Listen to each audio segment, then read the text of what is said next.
श्री राम राम भरता ग्रज राम राम। श्री राम राम रण कर्कश राम राम। श्री राम राम शरणं भव राम राम। भवानी शंकरौ वंदे श्रद्धा विश्वास रूपिणो व्याभ्यां विना न पश्यन्ति सिद्धा स्वान्तस्थमीश्वरम्। अतुलित बलधामं हेमशैलाभदेहं दनुजबन कृशानुं ज्ञानिनामग्रगण्यम्। सकल गुण निधानं वानराणामधीशं रघुपति प्रिय भक्तं बात जातं नमामि। यत्र यत्र रघुनाथ कीर्तनं तत्र तत्र कृतमस्तकाञ्जलिं। बाष्पवारि परिपूर्णलोचनं मारुतिं नमत राक्षसान्तकम्। गुरुर्ब्रह्मा गुरुर्विष्णुः गुरुर्देवो महेश्वरः गुरुः साक्षात् परब्रह्म तस्मै श्री गुरवे नमः। तस्मै श्री गुरवे नमः। तस्मै श्री गुरवे नमः। निखिल कोटि ब्रह्मांड नायक परम कारुणिक करुणा वरुणालय चराचर जगत के नियंता प्रभु श्री राम, आपके चरणों में कोटि प्रणाम। परम भागवत आंजनेय हनुमान जी महाराज को अपने समक्ष उपस्थित अनुभूत करता हुआ उनके चरणों में अपनी प्रणामांजलि भावांजलि।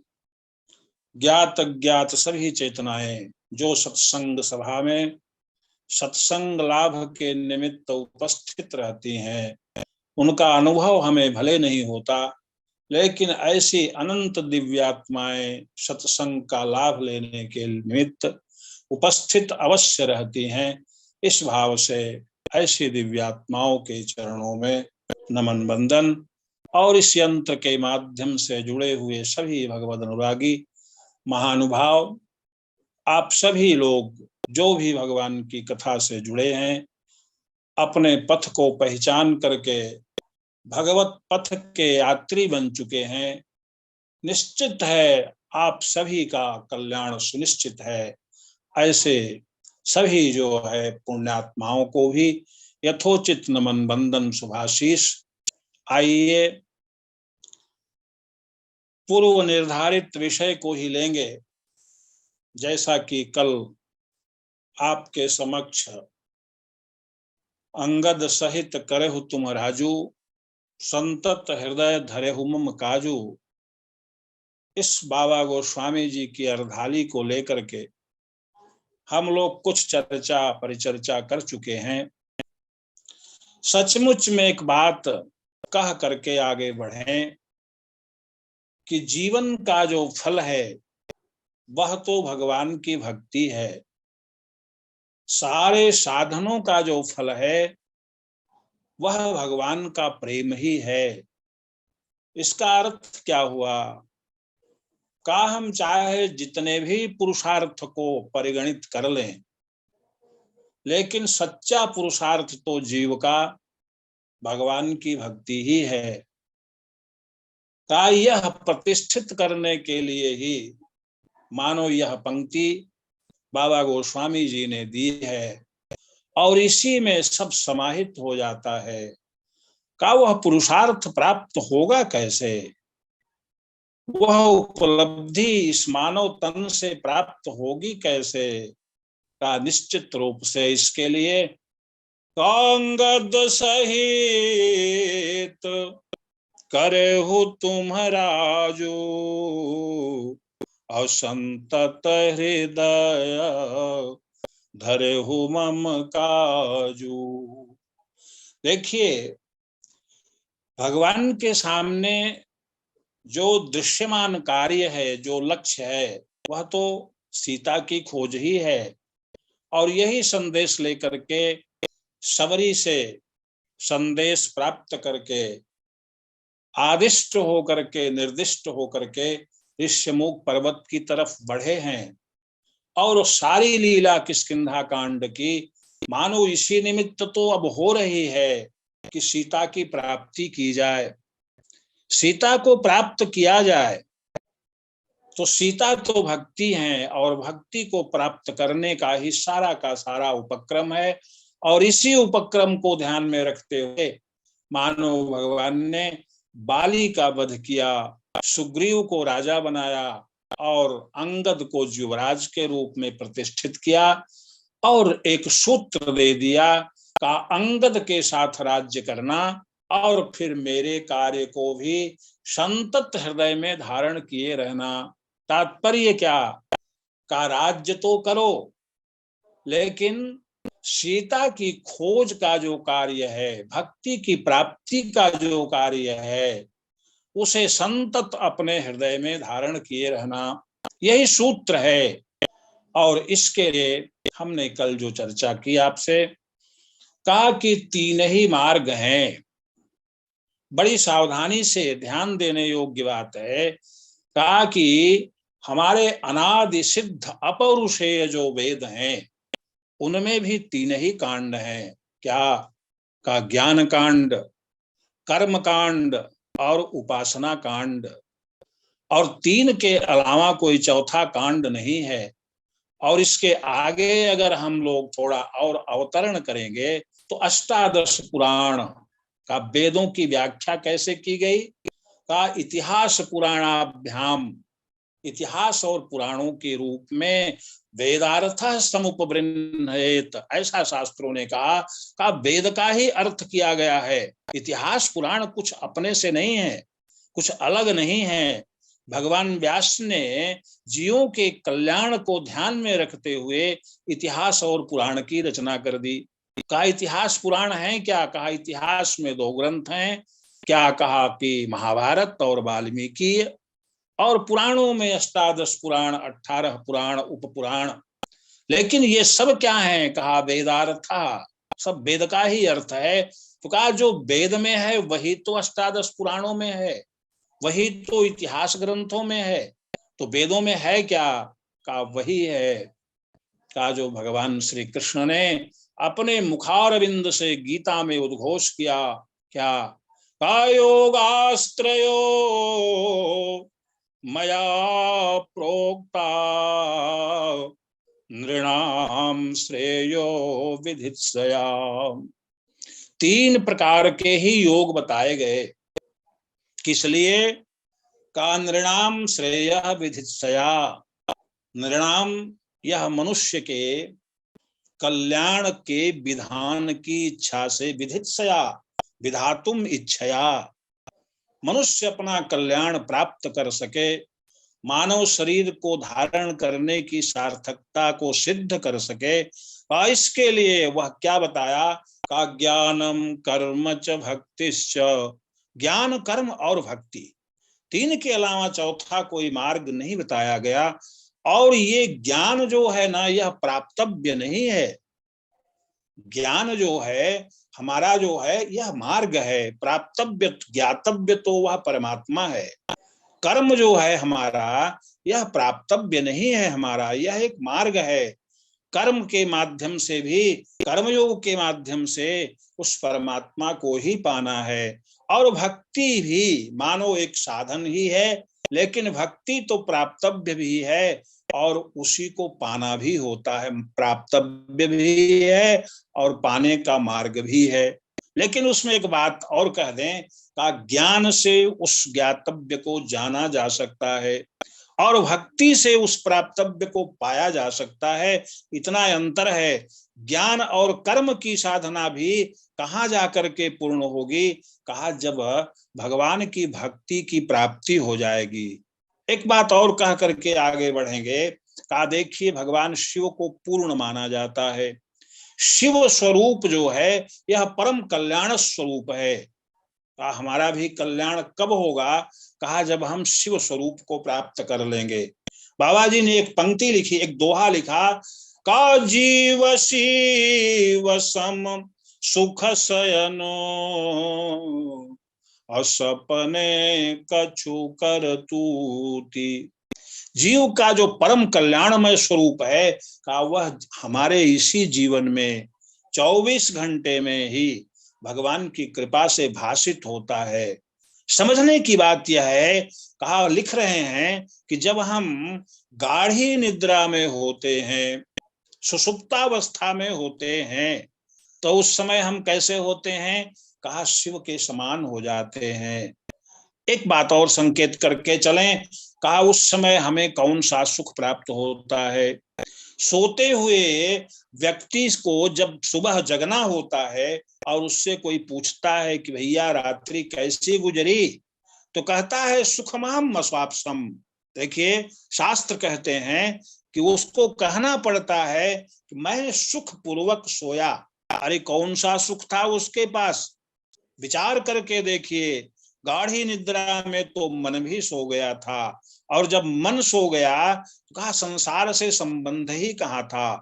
कौन से भोग थे सोते समय, कौन नारी का सुख था, कौन खाद्य पदार्थों का सुख था, कि नाम बड़ाई प्रतिष्ठा का सुख था, कि तालियां बज रही थी, कैसा सुख प्राप्त कर रहा था वह। का वह तो संसार से विच्छेद हो चुका था और अपना जो मूल स्वरूप है जीव का, जो सहज स्वरूप है, उसमें वह उस समय लीन था।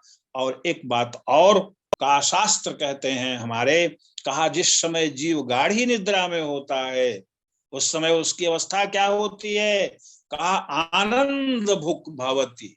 ऐसा जो है हमारे वेदों में कहा गया कि गाढ़ी निद्रा में यह जीव आनंद भुक भवती, आनंद का भोक्ता होता है, और आनंद तो केवल परमात्मा है। का जो आनंद सिंधु सुख राशि, असी करते त्रयी लोक सुपासी। तो परमात्मा की बड़ी कृपा, 24 घंटे के भीतर ही जीव को कम से कम 6 घंटे गाढ़ी निद्रा के समय प्राप्त होती है। यह उपकार है। अगर यह न प्राप्त हो तो 3 दिन में ही पागल हो जाएगा। तो इस प्रकार से कहने का आशय मात्र इतना सा है, कहा यह जीव की अवस्था है जब वह सहज स्वरूप में हो जाता है। तो यह सहज स्वरूप को प्राप्त कर लेना, का जागृत अवस्था में शाश्वत स्वरूप को प्राप्त कर लेना, यही तो ज्ञान है। और यह कैसा होता है, जैसा हमारे अभी पूर्व वक्ता ने बताया, कहा यह ज्ञान की अवस्था होती भी यही है। कहा जब संसार विरहित हो जाता है, सारे मान समाप्त हो जाते हैं, अज्ञान मान जहाँ एक नाही, अदेख कैसे का ज्ञान मान जहाँ एक नाही, और ब्रह्म के समान सारे जगत को, सर्वम खलु इदम ब्रह्म, और कोई मान नहीं रह जाता कि मैं अमुक हूं, मैं ब्राह्मण हूं, मैं क्षत्रिय हूं, मैं पुरुष हूं, मैं स्त्री हूं, मैं चाचा हूं, भतीजा हूं। कहा ये जो शरीर का जो भान है, शरीर जन्य जो संबंध है, ये सब का सब तिरोहित हो जाता है। ये ज्ञान की अवस्था है। और भक्त की अवस्था तो क्या कहें, कहा यहाँ मान नहीं मिटता है। इस अवस्था में आकर के मान बना रहता है, लेकिन वह परिष्कृत हो जाता है, विशुद्ध हो जाता है। कहा अखंड तैल धारावत, जैसे तेल की धार को गिराया जाए और उससे जो रेखा बनी हुई है, कहा उसी प्रकार से अविच्छिन्न भाव से भगवान नाम और धाम की स्मृति का नाम भक्ति है। इस प्रकार से जो स्मरण, ऐसी स्मृति जब बनती है उसे हम भक्ति कहते हैं। और कर्म योग का जो स्वरूप बताया गया, कहा वह तो वही है, कहा कर्म तो करेगा ही, कहा नहीं कश्चित क्षणमपि जातु तिष्ठत्य कर्म कृत, एक क्षण भी हम बिना कर्म के नहीं रह सकते। लेकिन कर्म होते कैसे हैं, सबसे बड़ी बात यही है, क्योंकि अभी हम सब लोग न तो ज्ञान में हो सकते हैं, ना ही भक्ति की बात कर सकते हैं। अभी तो हम सब कर्म में प्रवृत्त हैं, हम सब विषयी जीव हैं।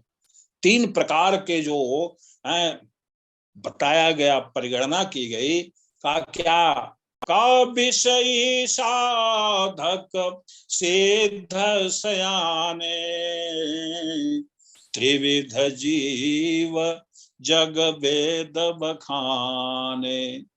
तीन प्रकार के जीव बताए गए। विषयी, तो विषयी कौन है, आप बड़ा समझने की बात यह है कि विषयी तो वही है जो अहमता और ममता से प्रेरित होकर के कर्म में प्रवृत्त है, वह विषयी है। हमारी अहमता, मेरा अपना स्वरूप क्या है, और उस स्वरूप के अनुसार सबसे बड़ा ज्ञान क्या है, अज्ञान सबसे बड़ा यही है का देहात्मवाद ही अज्ञान है। देह को मैं मानना, यह सबसे बड़ा अज्ञान है। और देह को जब हम मैं मान लेते हैं तो देह के कारण ही देह की पूजा में लग जाते हैं। देह के से संबंधित रिश्ते नाते, देह की आवश्यकताएं, देह से संबंधित राग द्वेष का, यही सब हम लोग पूजन करते पूरा जीवन बिता देते हैं। तो कहा हमारा कर्म भी कैसा हो जाता है, कहा वह कर्म जो है फिर भगवत परायण नहीं हो सकता। निश्चित रूप से उसमें फलाकांक्षा बनी रहती है, और कामना से संयुक्त जो कर्म है वही बंधन है, वही आसक्ति का कारण है। और यहाँ पर कहा कि इसीलिए कहा गया, कहा कि राजा कौन हो, शासन किसके शासन में चलना चाहिए, का ज्ञान के शासन में चलना चाहिए। ज्ञान का शासन होना चाहिए हमारे ऊपर, और का कर्म भी होना चाहिए, लेकिन कर्म भी कैसा होना चाहिए, ज्ञान और कर्म का सम्मिश्रण होना चाहिए जीवन में। और ज्ञान दूसरी तरफ जा रहा हो और कर्म दूसरी तरफ जा रहा हो, कहा यही सबसे बड़ी विडंबना हो जाती है। तो ज्ञान और कर्म का सम्मिश्रण, का ज्ञान कौन है, सुग्रीव है। कर्म कौन है, का बाली रूपी कर्म का परिष्कृत रूप अंगद, यह जो है विशुद्ध कर्म है। अब अंगद है कैसा, का अंगद के कर्म को जब हम देखेंगे तो निश्चित रूप से यह बात समझ में आ जाएगी कि उसकी अहमता और ममता कैसी है, किस अहमता और ममता को लेकर के वह कर्म में प्रवृत्त है। तो अंगद जी जो है, एक छोटा सा उदाहरण देकर के आगे बढ़े, का जिस समय रावण की सभा में जाते हैं तो देखें क्या होता है, का अंगद जी बड़े निर्भीक हैं, भगवान पर पूर्ण विश्वास है, और जो कुछ भी कह रहे हैं मानो यहां तक उनकी आस्था है कि मेरे द्वारा जो कुछ कहा जा रहा है वह भगवत प्रेरित ही है। भगवान पर इतनी बड़ी आस्था है उनकी। और एक बात और कहा, अंगद जी वह हैं, कहा जिनके पिता का वध उनके सामने हुआ है और कोई मारने वाला भी नहीं। कहा जिसके दूत कर्म में आज संलिप्त हैं, वही भगवान श्री राम उनके पिता का वध करने वाले हैं, लेकिन उन्हीं की सेवा में लगे हुए हैं। अगर हो सकता था, कहा उनके मन में एक विद्वेष आ सकता था कि यह तो मेरे पिता का वध करने वाले हैं, इनसे मुझे अवसर प्राप्त करके बदला लेना चाहिए। और यही बात जो है शायद रावण समझ रहा है। रावण के सामने जब जाते हैं अंगद, तो यह वही पूछता है, वो कहलंकेश कवन तै बंदरो। तो अंगद जी बिना विलंब के उत्तर दे दिए, क्या? का मैं रघुवीर दूत दश कंधरो, मैं तो श्री राम जी का दूत हूं। कहा कि और मेरा परिचय जानना चाहते हो? कहा हनुमान जी तो देह का परिचय भी नहीं बताते, लेकिन अंगद जी रावण की भाषा के मर्मज्ञ हैं। वह समझते हैं, बड़े चतुर हैं, बड़े बुद्धिमान हैं, और तुरंत कहते हैं, कांगद नाम बालिकर बेटा अवताशो कवहूं भई हैं भेटा। अरे रावण महाराज, मेरा नाम अंगद है और मैं बाली का पुत्र हूं। उससे कभी भेंट तो हुई होगी। मानो व्यंग करना चाहते हैं कि देखो, मेरे पिता बाली ने ही तुम्हें अपने कांख में दबा करके 6 महीने तक पर्यटन कराया था, भ्रमण कराया था। कहा उन्हीं का मैं बेटा हूं। कहा इतना सुनते ही रावण को लगा, जैसी उसकी प्रवृत्ति है उसके अनुसार वह सोचता है कि अंगद को, श्री राम तो कोई अच्छे राजनीतिज्ञ नहीं लगते। अरे जिसके पिता को उसके सामने वध किया, उसी को मेरे पास राजदूत बना करके भेज दिया। निश्चित रूप से राजनैतिक निपुणता श्री राम की नहीं है, इसका लाभ लेना चाहिए। और तुरंत कहता है कि बाली की कुछ खबर तो बताओ। अरे बाली की कुछ कुशल मंगल तो बताओ। अंगद तुरंत जो है सुन करके जो व्यवहार किए, का रावण और चकित हो जाता है। रावण की परिकल्पना में यह था, का देखें जो देहाशक्त प्राणी है, जो देहाभिमानी है, देहात्मवाद, देह में ही अपने को मानने वाला, अपना स्वरूप मानने वाला व्यक्ति है, अगर उसका देह का संबंधी कोई कोई गुजर गया हो, मर गया हो, कहीं भटक गया हो या भूल गया हो, का उसकी बात की जाएगी तो रोंगटे खड़े हो जाएंगे, रोमांच हो जाएगा, व्यथित हो जाएगा। यह देहाभिमानी का लक्षण है, जो देह को मैं मानता है, देह से संबंध बना के चलता है, उसकी दशा तो यही होगी ना। लेकिन यहाँ क्या हुआ, का अंगद जी पर कोई प्रभाव नहीं पड़ा। अंगद जी हंसने लगते हैं और हंस करके उन्होंने कहा, भाई कुशल अंगद बताऊं, और दिन 10 गए बाली पही जाए, अब बूझे हो कुशल सखाउर लाई। अरे 10 दिन की बात है रावण, 10 दिन बीतेगा, उसके बाद तू भी वहीं चला जाएगा जहां मेरे पिताजी गए हैं, और जा करके अपने मित्र से खूब गलवाही करके हृदय से लिपट करके कुशल क्षेम पूछ लेना। कहा मानो कहने का आशय क्या था कि देखो रावण, तू मेरे अंदर जो भेद भरना चाहता है वह मेरे पर प्रभाव नहीं पड़ेगा। कहा क्यों? मानव अंगद अपनी कथा का स्मरण करते हैं। कहा मैंने देखा है अपनी आंखों से। क्या देखा? कहा जब मेरे पिताजी का वध हो गया, उनका मृत शरीर पड़ा हुआ था, उस समय भगवान श्री राम धनुष और बाण लिए हुए, संधान किए हुए मेरे पिता के शव के पास आके खड़े हो गए, मुस्कुरा रहे थे। मेरी माताजी चूड़ियां पटक पटक कर तोड़ रही थी, विलाप कर रही थी, और भगवान मुस्कुराए जा रहे थे।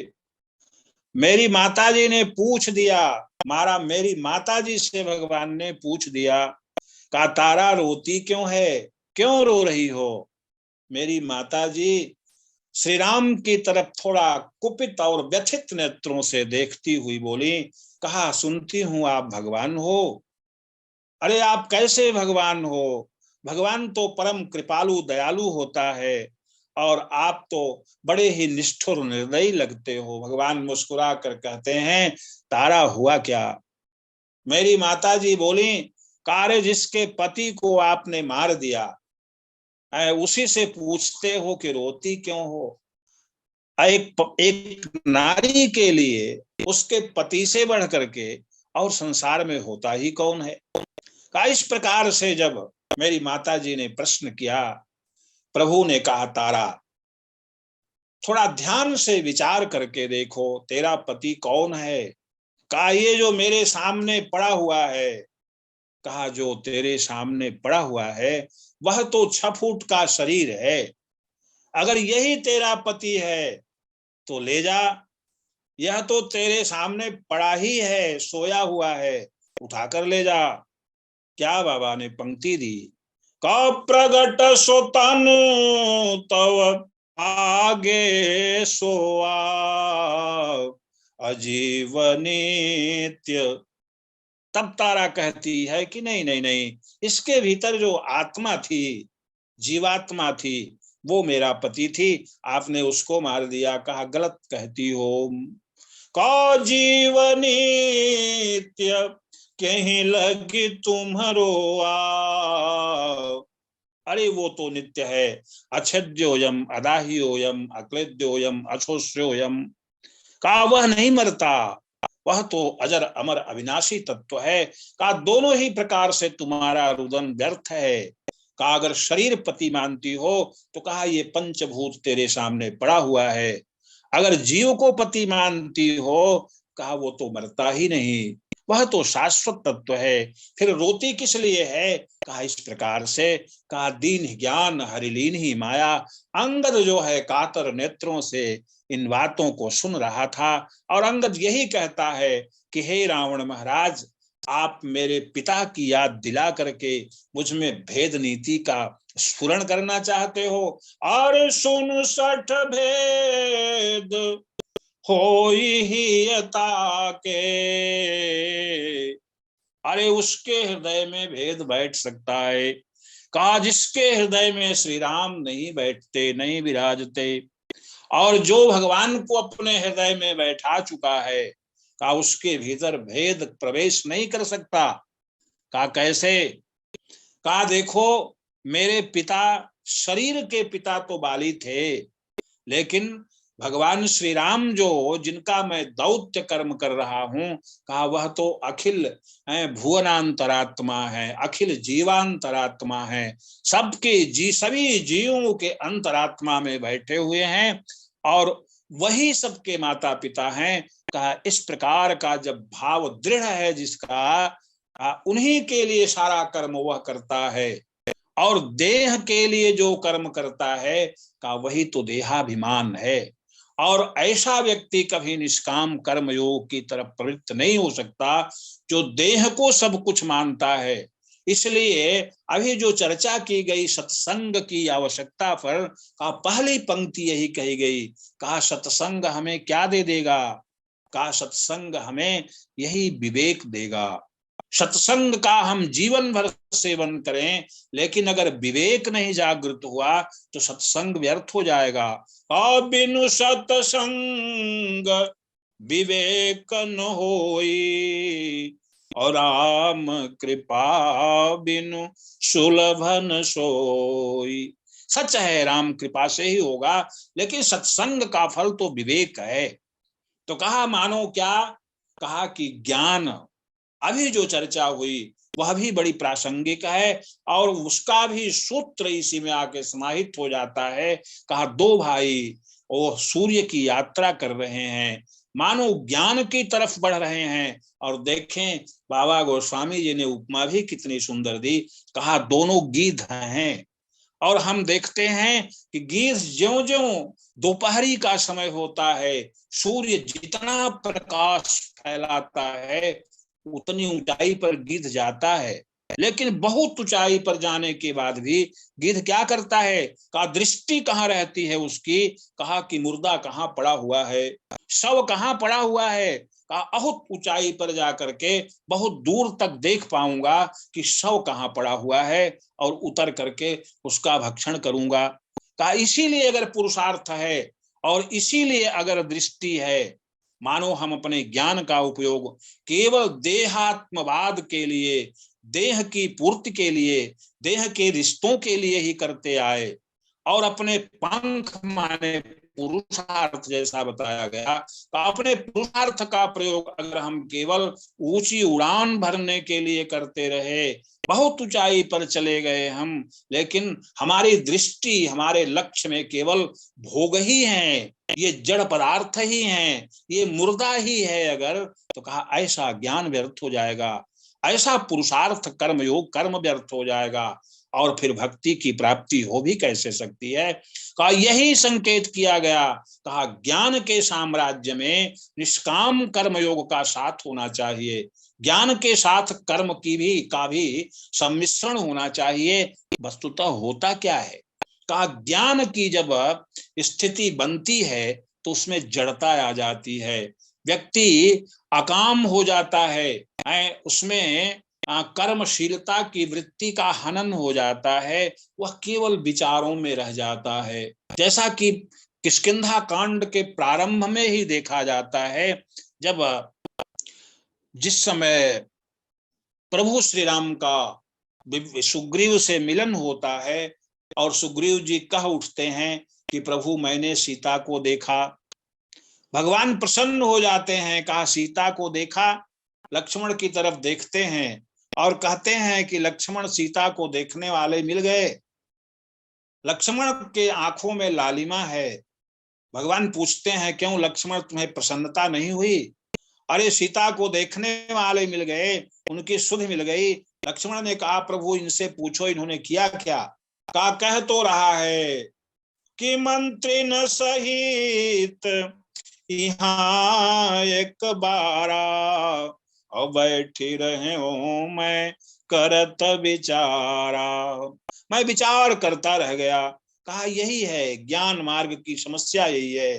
कहा केवल ज्ञान में विचार आ जाता है, और विचार जो है बुद्धि में विचार ही रहता है, ज्ञान का केंद्र बुद्धि है, और वो विचार परायण हो करके अकर्मण्य हो जाता है, और यही एक समस्या है। तो कहा कि लक्ष्मण जी ने कहा कि यह कायर है, एक जो है भक्ति की प्राप्ति के लिए कोई प्रयास नहीं किया, एक अबला मानो लौकिक दृष्टि से किसी विदेशी के हाथों में तड़पती हुई जा रही हो, और यह कायर बैठा रह गया। मेरी इच्छा तो करती है सर धनुष पर बाण चढ़ाऊं और इसकी गर्दन काट दूं। भगवान ने समझाया, कहा वो दूसरा प्रसंग है, लेकिन कहने का आशय इतना है, कहा सुग्रीव सूर्य के अंश हैं, ज्ञान स्वरूप हैं, अतएव विचार में ही प्रवृत्त हैं, लेकिन प्रभु उन्हें अंगद के साथ निष्काम कर्म योग के साथ जोड़ करके कर्मशीलता की प्रवृत्ति का संदेश देते हैं। कहा नहीं, केवल ज्ञान कर्मशीलता के बिना, निष्काम कर्मयोग के बिना का ज्ञान भी अधूरा है। और इस पर बड़े सुंदर सुंदर और भी प्रश्न हैं, बड़ा सुंदर संकेत भी है। हमारा ज्ञान भी हमारे निष्कर्म योग के साथ जुड़ा होना चाहिए, लेकिन कर्म योग में, कर्म की प्रवृत्ति में, कामनाएं ही न हो, सांसारिक कामनाएं न हो, का यह निष्काम कर्मयोग हो जाता है। और इसी प्रकार से यही संदेश देने के लिए मानव भगवान ने यह कहा कि देखो सुग्रीव, साम्राज्य तो ज्ञान का ही होना चाहिए, ज्ञान ही राजा होना चाहिए, लेकिन उसके साथ कर्म भी जुड़ा रहना चाहिए। लेकिन कर्म कैसा हो? कहा देह परायण कर्म न हो। कर्म कैसा हो? कहा भगवत परायण कर्म हो। ऐसी जो है, जब यह संगठन बनेगा, इस प्रकार का जब संजोग बनेगा, तो फिर क्या बनेगा? का संतत हृदय धरे हो मम काजू, तब जाकर के कहा सीता की खोज हो पाएगी, भक्ति की प्रतिष्ठा हो पाएगी। और तभी जो है यह हमारा मानव जीवन पहले विवेक के माध्यम से जागृत होगा, फिर विवेक युक्त होकर के निष्काम कर्मयोग में प्रवृत्त होगा, साधनाएं होंगी, और साधनाएं फिर जो है हमें भगवान की भक्ति की तरफ प्रेरित करेंगी। समय हो गया है, इन्हीं शब्दों के साथ वाणी को विराम देना होगा। बोलिए सियावर रामचंद्र की जय।